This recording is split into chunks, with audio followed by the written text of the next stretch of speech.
मेरा नाम जिनेंद्र कुमार यादव है। मैं कक्षा 12वीं कला का छात्र हूँ। हमारी बिल्डिंग की स्थिति बहुत ही ख़राब है।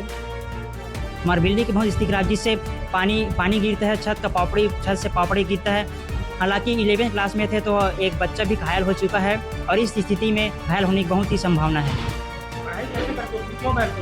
बहुत ही मजबूरी है सर, मजबूरी के कारण हमको बैठने पड़ रहा है, लेकिन क्या करें। आप सभी से अनुरोध है कि बिल्डिंग बनाने के लिए अनुरोध है। मेरा नाम जिनेंद्र कुमार यादव है। यहाँ पर पढ़ाई करने के दौरान जब क्लास लगती है, क्या डर रहता है आप लोगों को?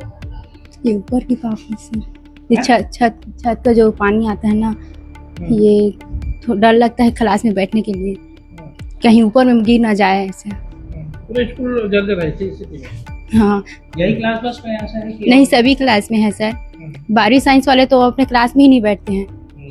हाँ, तो एक आध बार हादसा भी हुआ है क्या? यस सर, हुआ है यहाँ क्या से। हुआ था? वो एक स्टूडेंट के ऊपर गिर गए थे सर, ये ऊपर की पापड़ी जो। हाँ, अरे ज्यादा बारिश होती है तो क्या होता है?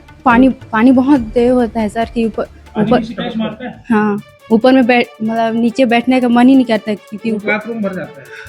हाँ, ऐसी क्लासरूम में पानी आता है, टपकता है? हाँ, टपकता है सर। तो आप लोग अपने टीचर को बोलते नहीं, शिकायत करते हैं? बोलते हैं सर, लेकिन मतलब वो लोग भी अब क्या करें। क्या चाहते हैं? हम ये चाहते हैं कि ये छत बिल्डिंग बन जाए। हाँ, ताकि हम स्टूडेंट को परेशानी ना जाए। अरे डर लगता है क्लासरूम में बैठे रहते हैं तो कुछ छत ना गिर जाए? हाँ, डर लगता है कि कहीं ऊपर में ना गिर जाए ऐसा। मैं दुर्गावती मरकाम कक्षा 12वीं कक्षा छात्र हूँ।